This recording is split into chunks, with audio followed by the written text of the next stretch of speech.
for the first time ever. For those of you who are seeing me for the first time ever, I'm going to give just a little bit of background about what Global Programs does, and then I'm going to talk a little bit about the current situation. I'm going to turn it over to the team. This year, we welcome the gradual return to relatively normal working conditions as the world continues to emerge from the pandemic. I would like to begin by thanking all of you for your partnership and hard work during these difficult times. Here in Global Programs, we are all about partnerships. My wonderful team operates dozens of programs that develop public-private partnerships because we achieve far more powerful results together than we do separately. These programs execute trade missions, support U.S. small businesses at international trade shows, deliver international food assistance through our Food for Progress and McGovern-Dole International Food for Education programs, provide credit guarantees on export sales, offer technical and scientific exchange opportunities to foreign decision makers and scientists, assists our overseas neighbors with trade, regulatory, and agricultural economic capacity building. And of course, the reason we're here today is that we develop international markets for U.S. exporters through the Foreign Market Development Programs. I've been asked to tee this session up with a brief discussion about the impact of an expiring farm bill on existing programming and 2024 applications. I will cover most of that, but you may also hear some mentions of it from Kurt and Corey to come. 2023 is the last year authorized by the current farm bill, and most 2023 funding has been obligated to participants, and the majority of programs began in January. The remainder of MAP, FMD, and Priority Trade Fund money will be obligated by September 30th, 2023. That's the day that the current farm bill expires. As for new money, none is currently authorized for 2024. If the farm bill actually expires on September 30th, as I expect it to, meaning that the current farm bill has not been extended and a new farm bill is not in place, Global Programs will be forbidden to continue to work on 2024 application review. We will be able to continue work on prior year programming, paying reimbursement claims, approving UES amendments, reviewing reports, whatever. But all work on new money will cease. As for 2023 money, you will be free to continue to implement your 2023 program year activities and to continue to request reimbursement for them. The last time a farm bill expired, the FMD was on an October to September program year. During the current farm bill, we shifted the FMD program year so that it begins in January, as do most MAP program years. Not all, but most. About 2/3 of MAP program years begin in January. The rest begin in next July. Well, this July 1st, I guess. If there is no new farm bill come January, FAS will take action to allow participants with funding remaining in MAP and FMD program agreements to continue to use those funds, as we have done on several occasions as recent farm bills have expired. In other words, if the farm bill expires on September 30th, and January comes and there's no farm bill in place, no extension has been approved, money that's already in 2023 agreements, or perhaps 2022 agreements, and maybe even in a rare case in a 2021 agreement, will be allowed to be expended as part of a 2024 program that's funded without new money. If you have questions, please remember to save them for the end. That's why we're all staying online. If there is no, oh, sorry, wrong paragraph. You might hear at some point, oh, well, they'll just extend the farm bill at current levels. Don't worry. I won't do my full lecture on this today, as many of you have already heard it, but suffice it to say that a Farm Bill extension may not solve all our problems. When the 2002 Farm Bill expired on September 30th, 2007, an extension was in the works. That extension was finally enacted on January 29th, 2008, well after the 2008 program year began, and almost 4 full months after the FMD program year began, which is why we moved it. And that Farm Bill extension that was enacted on January 29th, 2008 covered less than half the year. It was through March 15th, 2008. So we were able to get less than half of the year's funding at the current rate, at the then current rate of $200 million. And we were able to use that. And keep in mind, that meant that we had to make an apportionment request of OMB. For those of you who've been around, you know that's no slam dunk. OMB had to approve that apportionment request. Then we had to submit a decision memo to the FAS administrator, which he had to consider and sign. Then we got that back and we had to issue program agreements to all of our successful applicants. Then we had to get those program agreements back and issue approval letters to cover that less than half a year period. Then there was another Farm Bill extension for 30 some days. We had to repeat all those miracles. Then there was another Farm Bill extension for 20 some days. We had to do it all again. Then there was an extension for 3 days. We ignored that one. 3 days isn't long enough to get anything done. And after that, they enacted a new Farm Bill. However, due to procedural errors, they had to start over.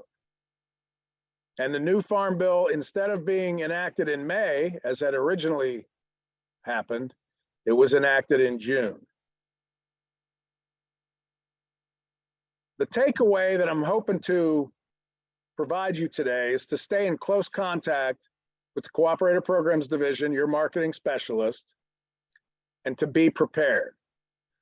FAS is here for you, and I started by talking about partnerships. We're partners.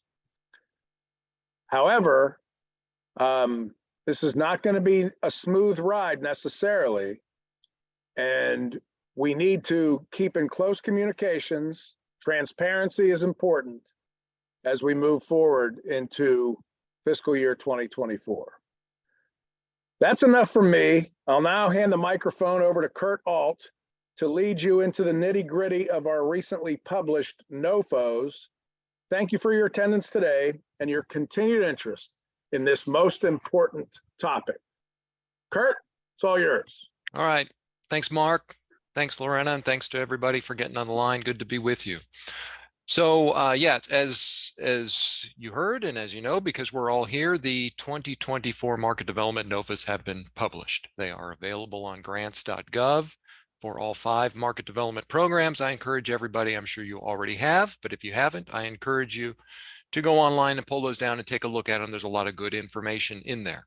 I'm going to walk through just some of the highlights, and then as Mark said, we'll take questions at the end on anything. So the UES application period is open. You can apply. Applications are due by Friday, May 19th at 5:00 p.m. Eastern Time. So please make sure that your applications are in by then. So what does that mean by Friday, May 19th at 5:00? So a couple of things. By that point, even as of right now, you want to make sure that your SAM registration is active and is up to date. That goes without saying. Anytime you have a federal award open, which all of you do, you need to have your SAM registration active. I'm sure it is, but just make sure that that's up to date. So actions that you need to take by Friday, May 19th. Complete your UES and hit submit. Make sure that you submit the UES. That's the primary thing.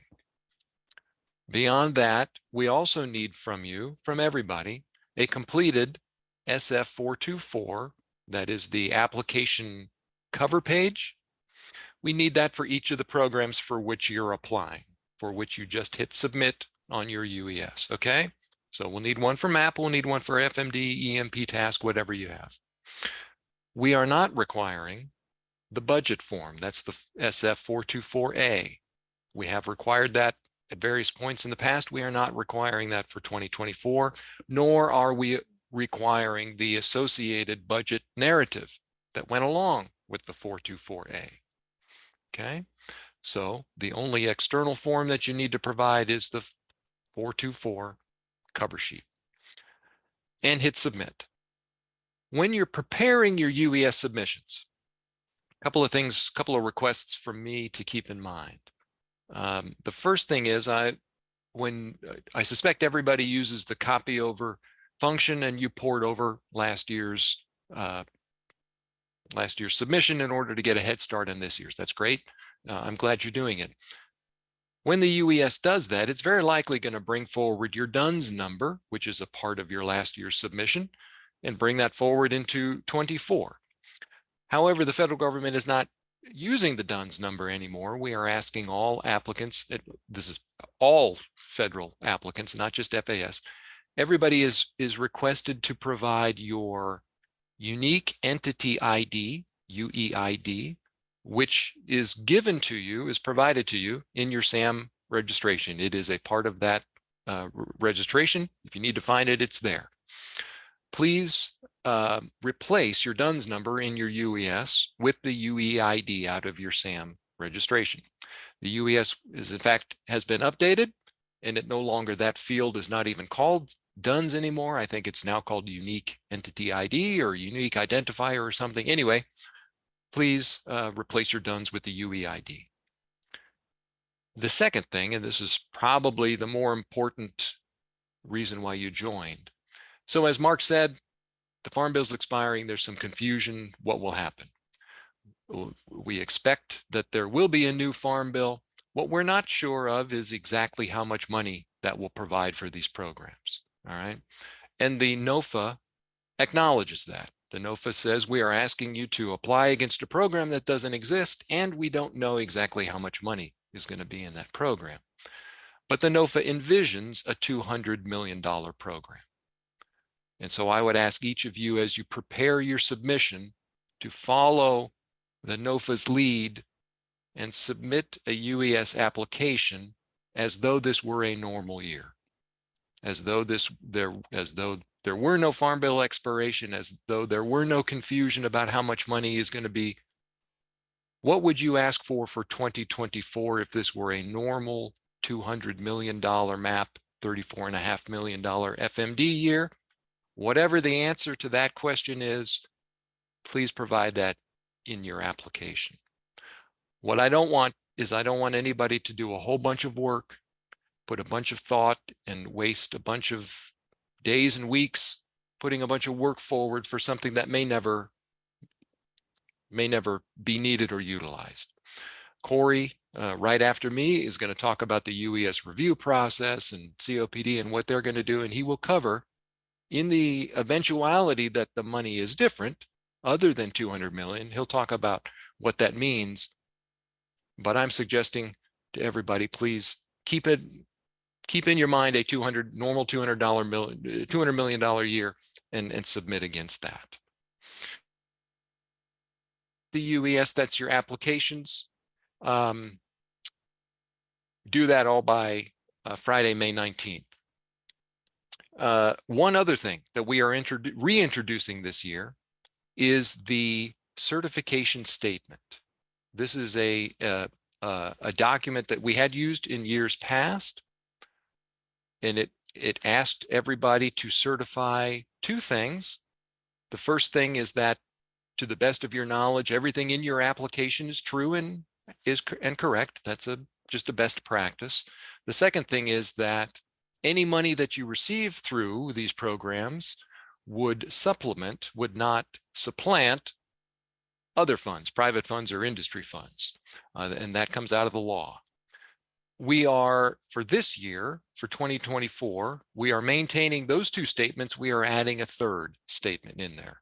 And that is that we're asking everybody to certify that that your organization is an eligible trade organization as defined in the MAP and FMD law. And this comes from a request from OIG, who has been looking at our program processes and was asking questions about how we verify and how we vet applicants and participants in all of the programs. And they asked us to do a little bit more in that space. And so we've added that to the certification statement, and we're going to ask you to submit that. Now, this certification statement has been prepared, and it will be provided to all applicants, very likely via Cooperative Programs Division and through your specialists. So you will be presented with a statement. It will be pre-filled. You don't have to draft anything up. You don't have to write anything. All you have to do is put your organization's name on there, your name, date, and sign it and send it back. So we will work with you to ensure that that is in for all applications. And then the last thing that I want to talk about is just a reminder. The UES deadline is Friday, May 19th. Within 30 days after that, all applicants need to provide to us MAP brand procedures, MAP fraud prevention procedures. Those are due within 30 days. If there are any changes to your contracting procedures that are on file, you are welcome to submit those as well. You can do that at any time. Those are not due, but just a reminder that the MAP procedures are due within 30 days after the UES, which is Friday, June 16th. And so that's all I have. Corey, if you are on the line, I am ready to turn it over to you. Thanks, Kurt. So what's clear from what Mark had to talk about and what Kurt talked about regarding the NOFO is that we're headed into a period of a lot of uncertainty. And it's been important to us to not be overly speculative, certainly in the development of the NOFO or otherwise, about what's going to happen with our programs. With all this uncertainty surrounding the expiration of a farm bill, there's something that remains certain, and that is the UES review process. And I wanted to touch upon that for a couple of reasons. For one, for the first time, certainly since I've been with the Cooperative Programs Division, the framework of the UES review sheet is now incorporated in the NOFO. It's great for providing improved transparency. And I want to clarify that funding recommendations aren't linked in a one-for-one manner to that review sheet. It is a tool that we use, but we look at a range of other information. I mean, you're familiar that we incorporate comments from across the agency, that the UES review really is a whole of agency review process, inclusive of comments from post. We look at contribution rates, expenditure rates, the recent history with compliance reviews. We look at a wide range of variables to make the most informed decision possible as it relates to your budget allocations. This process will remain constant. It will also remain constant if we head into a scenario where funding is something other than where it currently is for MAP and FMD. The process will remain constant. We endeavor to have a truly merit-driven process across strategic planning, program administration, and demonstration of results. And this will be applied whether MAP and FMD are respectively at 234.5 million or some other number. So you'll see the review sheet in the NOFO. always, if you have questions about it, about anything related to the divisional UES review process, we welcome those conversations. And that really concludes what I wanted to touch upon for this webinar. So Lorena, if you're okay, we can open it up to questions. Yes, thank you, Corey, Mark, Kurt. I do have a question quickly regarding some changes to the UES that might impact cooperators'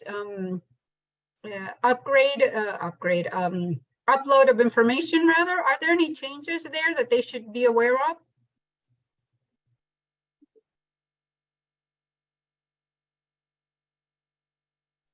And maybe that's a question for Kurt or you, Corey. Sorry, Larry, I was looking at something else. What was the question? The question is about what is the status of any tweaks to the UES system. I mean, we just met with IT today, but we were discussing more the COPD request. I mean, IT is working on making some quality of life improvements. Kurt, perhaps you can elaborate a bit more. You've been a bit closer to that as it relates to the user side of it. Right. So there is an effort underway, and our UES IT team is working on providing 2 enhancements to the UES during the application window. So they're working on adding spreadsheet upload functionality to allow you to upload your constraint tables and to allow you to upload your performance measures. The work is ongoing. I mean, as Corey said, we're on with them every day. The target is to deploy those enhancements by the beginning of May. So we're working to try and get those done as quickly as possible, but our hope is that we'll give all applicants a few weeks to utilize those if they find those helpful. I saw Will Callis's hand go up. Yeah, there it is. Please go ahead. Yeah, Corey, thank you.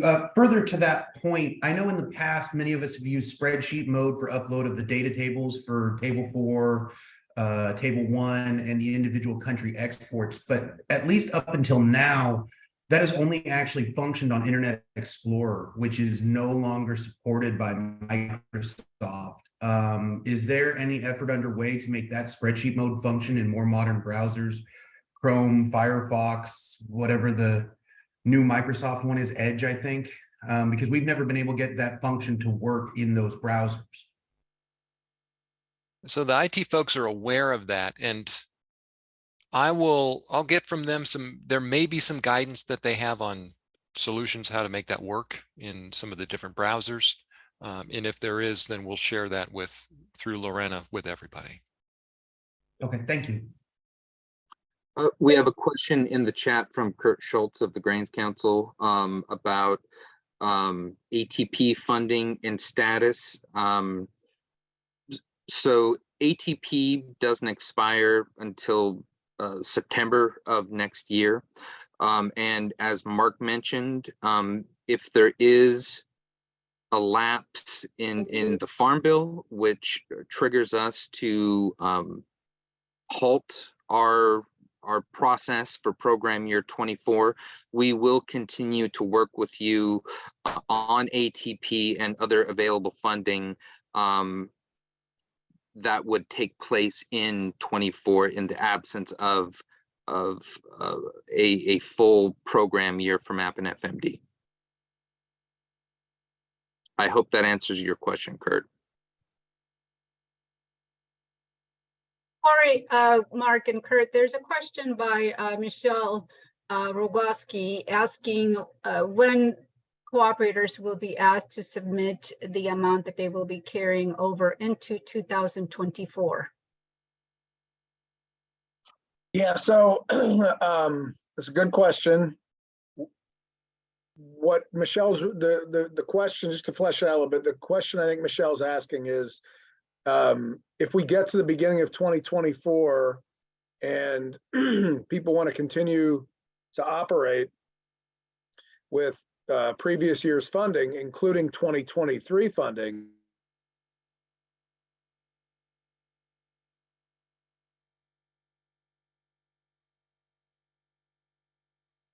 that funding available to them. Mark, I'm sorry to interrupt. I think we lost you there for a few seconds. All right, do you have me now? We do. Okay, Thank you. sorry about that. So, you know, when would we be asking a cooperator to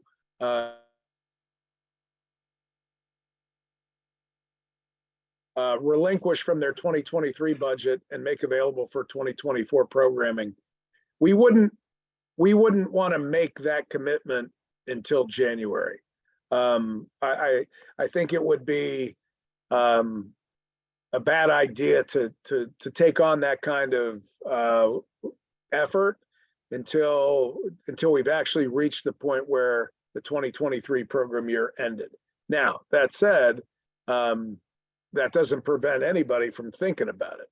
And so I would say that, you know, for sure, this would be a topic at the November meeting of the USAIDC. So at the November meeting, you know, I'll be standing up there and I will have something very specific to say about how things are looking. But in the meantime, you know, keep an eye on what your, you know, how your activities are going, what activities you might rather undertake later, and you know, and then be prepared to let us know. Did you lose me again? No, we can hear you. Oh, okay. I couldn't hear him for a little bit. If he could repeat it again, I lost him.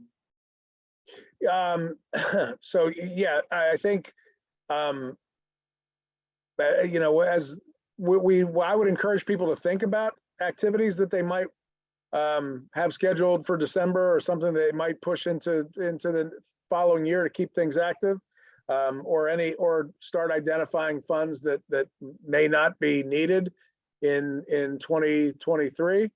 But I don't think we'll make a request for anything like that until we reach January without a farm bill.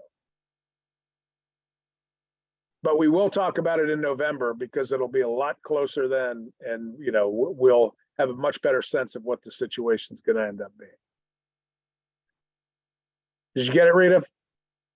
Yeah, that's a lot more helpful, Mark. I was the question is just to make sure, because if there is that gap at the beginning of 24, I'm trying to figure out how to plan that, because I think if I understood Corey correctly, that he said that the allocations will be based as they are usually on expenditure rates, et cetera, for 23. So it is in our best interest to be sure that we do as we originally planned and spend as all the funds in 2023.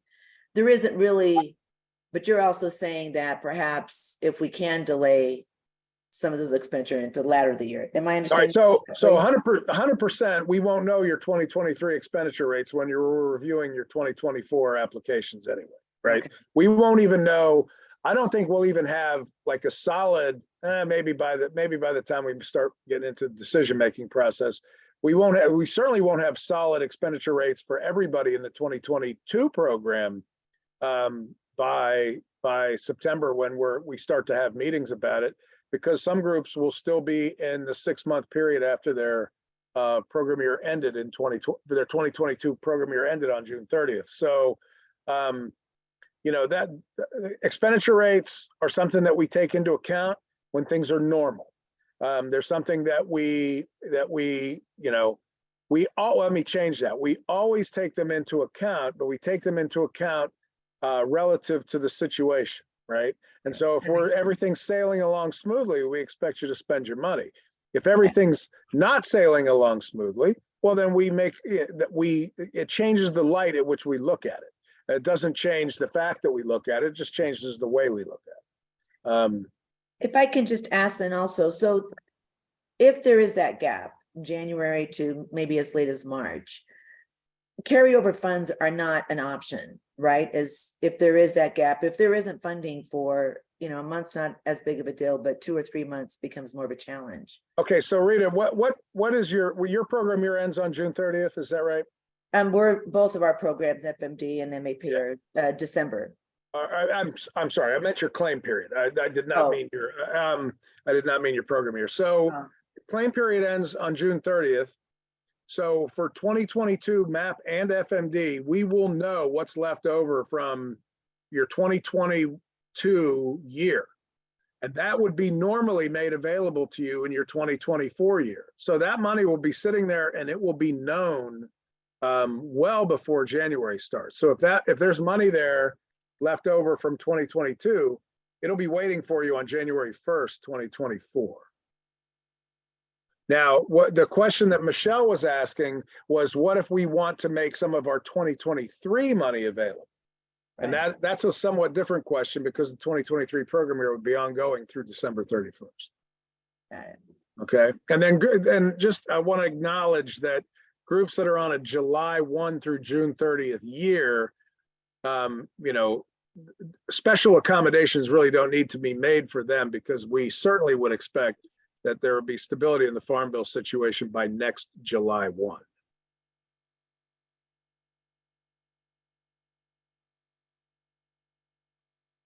Anybody else? I saw there was a question from John Sandbach and for Kurt, I think. Yeah, we have 2 questions in the chat. I think that falls into Kurt's lane. Could you repeat the certification statements needed and where applicants can access them? And then could you revisit essentially that mechanism in the NOFO for the event of a funding level different than how should groups approach the deadline for the UES and perhaps the additional activities they would be seeking funding for? So the certification statement very likely will be provided to you directly through your marketing specialist and cooperative programs division. We will also make those available publicly on the UES homepage. The request has gone in to update the text that says applications are now open. There will be a link there in the certification statement if you need it. So we'll make sure either way that we'll make sure to get those to you. I don't anticipate that that's going to be a challenge to get those in. On the funding question, so I suggested to everybody that you think in terms of $200 million when you submit your application. The NOFA says if Congress should authorize an amount other than $200 million for this program, FAS reserves the right to come back to applicants that were responsive by May 19th to this NOFA and talk to them whether they would like to adjust their request.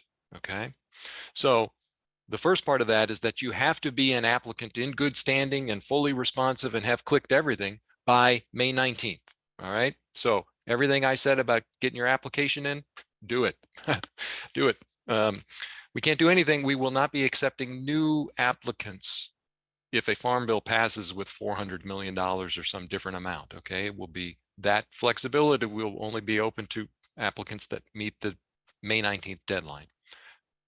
The answer to what is the process and mechanism that we will use to have those conversations with you and talk about what changes you might want to make, at this point, we don't know. We don't know because we don't know the timing. We don't know the amount. And those conversations will be very different if we get $400 million on January 3rd or October 3rd, as opposed to if we get something late next year. So at this point, all we can say, Mark and Corey, I'm going to stop and let you guys take it from here, but all we can say is that when a final bill is passed and when we know what the situation is, we will determine at that point whether adjustments are needed. All right, so what I'd like to add to that is that I gave the example of what happened when the 2002 Farm Bill expired. And the example was, I didn't spend a lot of time on this part, but in the example, there was no extension until January 29th. I did mention that. And it went through March 15th. And then there was another one for 30 days. And then there was another one for 20 some days or whatever. When we read, all of those were extensions of the previous Farm Bill authority. When the new Farm Bill was enacted on June 15th or whatever the date was, that was a new Farm Bill. So in the if you applied that situation to what's coming up, if we got an extension in January, it would be against $200 million. If we got another extension for 30 days, it would be against $200 million. If we got another extension for 27 days, it would be against $200 million. But if we got a final Farm Bill that had $400 million in it on June 15th, we would only have 3.5 months to decide what to do with that money and to do it. Because I guess it depends on what the authority in the Farm Bill is. Perhaps we could carry that money forward. But the timing, as Kurt mentioned, is everything. If we don't get the money until, into the third or fourth quarter of the fiscal year, we've got to make decisions. We got to make decisions quickly. And we don't want to necessarily commit to the idea that we're going to give people money that late in the year and expand their budgets to something, twice as big in half the time. So we will be paying close attention, and as the days move forward, certain options will be, in the rearview mirror. I think it's fair to say.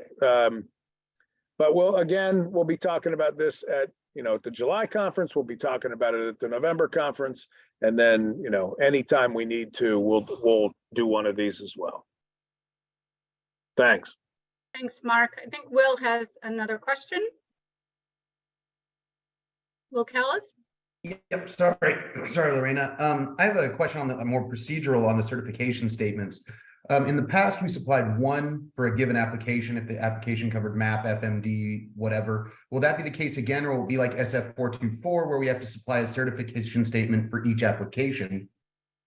And then a second part to that question is for groups that don't apply to MAP and FMD, if they're like a task-only participant, or maybe they have an EMP, if they apply to an undersubscribed program later in the program year, would that also require a certification statement? Certification statements only required for MAP and FMD applicants, and it's one statement covering both programs. It says for MAP and FMD, and it cites both laws. So it's one piece of paper to anybody that applies to either one of those. Nothing for no certification statement for task EMP. SF 424 still applies for those. Yes, right. Yep. Thanks. Not sure if Rita has a question. Rita, was that your hand is raised on your screen? Is that from a previous question, or do you have another question? My apology. That's from a previous question. I thought it automatically went down. No. Okay, thank you. Any other questions, comments, suggestions?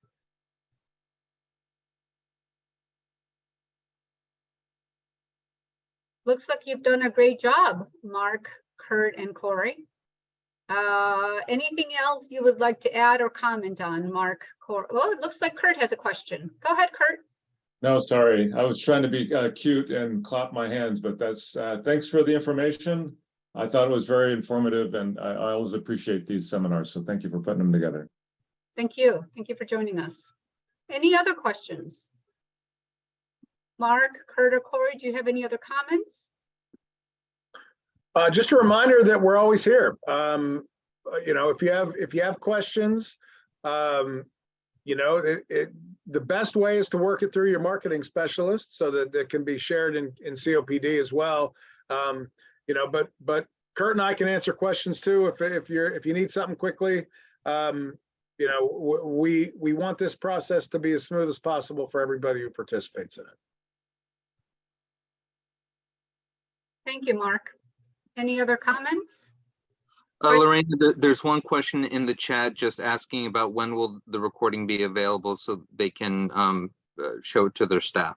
Thank you, Corey. Yes, so the recording will be made available in the members only portal of the USADC website. And Zoom is really good about sending us the recording shortly after. So it should be made available this afternoon. But as previously indicated, this recording will also be made available to non-USADC members as requested by FAS. So make sure to have your login, user ID, and your password handy to access this recording. Anything else? No, just thanks to everyone for gathering today so we could discuss this and wish everyone well going into the given uncertainty. Terrific. Thank you. Thank you very much, Mark, Kurt, and Corey. Everyone, make sure to contact your marketing specialist. Feel free to reach out to me as well, and have a great weekend. With Bye, that, everybody. I'll conclude the meeting.